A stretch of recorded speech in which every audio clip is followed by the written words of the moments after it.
Hello, everyone. This is Cody Lee of BlackCatBooks.org, author of I, the Dragon, Cruel and Beautiful Rabbit Hole, Lore and Fray, and the upcoming Jaw of the Dragon. I just released a video talking about Animal Crossing and how that was heavily downplayed by Pretendos and the gaming establishment.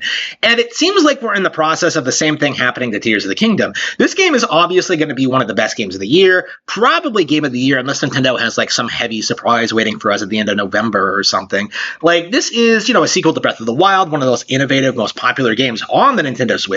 We've been shown the fusion mechanic. We've been shown all this cool, interesting stuff.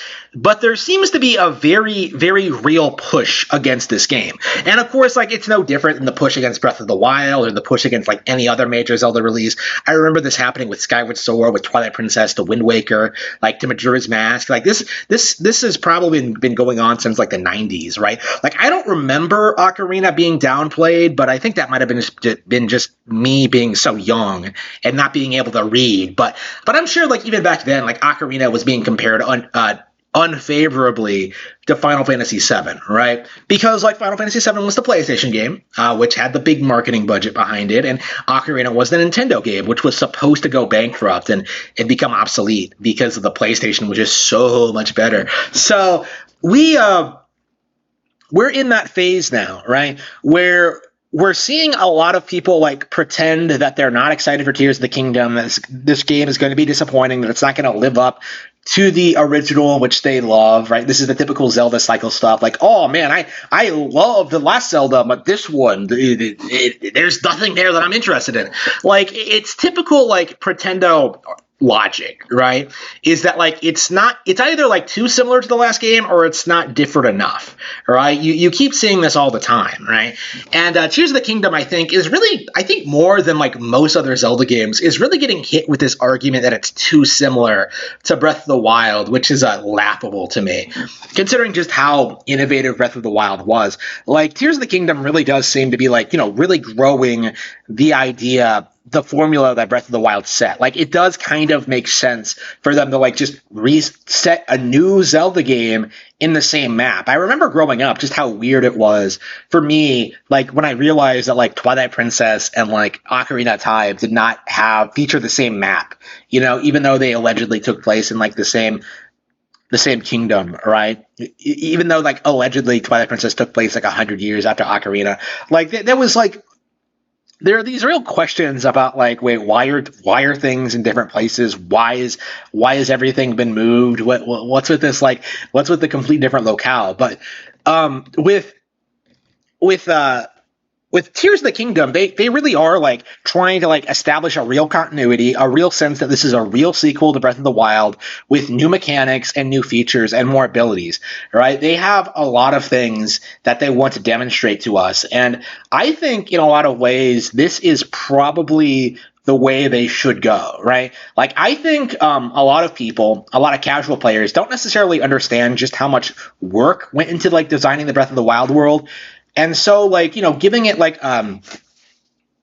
completely overhauling it with Tears of the Kingdom and giving it new features and stuff like that, it's really going to make things feel more as if more and more, there's more to this world than what we saw in the original Breath of the Wild. It's going to make you feel as if this is a completely new adventure in this same familiar location. And I think that's going to be huge, not only for this game, but going back to Breath of the Wild. I think it's going to be very, very interesting going back to Breath of the Wild after all these additions that Tears of the Kingdom adds, because I'm sure that the game won't play the same way at all. Right, Breath of the Wild, you have to climb up mountains. In the Tears of the Kingdom, you have the recall feature and you have the ascend feature. There's it seems like it's going to be easier than ever to get around in Tears of the Kingdom, and I think there might be less of a focus on survival aspects because of that, but I expect the balance of these games to be completely different,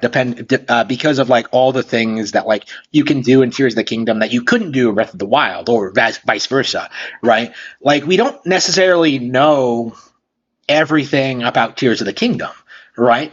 Even now, it's still kind of a mystery. But nope, these people, Pretendos, are still coming out and saying that we don't know enough about it because Nintendo has nothing to show. It's the same game over again.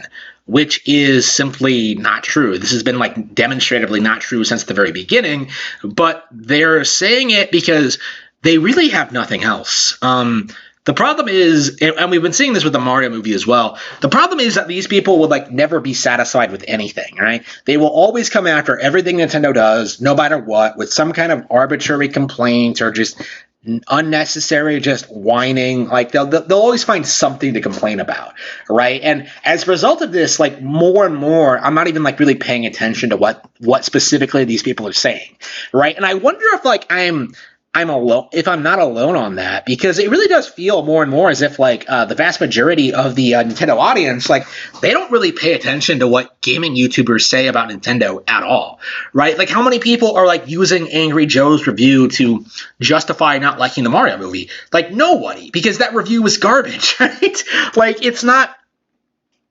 It just feels like the people who are supposed to damage control Nintendo and like pretend that these games aren't as good as they are, they don't have control over the audience. Like nobody really has the ability or the pool to like manipulate people into thinking that Tears of the Kingdom is going to be the worst game ever made, right? That this game is going to be disappointing. So they have to like right now they're just kind of ignoring it and hoping it goes away, right? Like they do with like most Nintendo products, and it's just not going to work. I think long term they're kind of fucked, especially if like you're seriously trying to like pretend that like The Last of Us is a viable competitor to Nintendo at this point. It's just laughable. So with Tears of the Kingdom on the way, as a fan, I'm eagerly awaiting to see what this release is. I really want to play this game and go through it and experience it for myself. And I don't think any critic is going to be able to take that away from me, and I cannot be alone on that.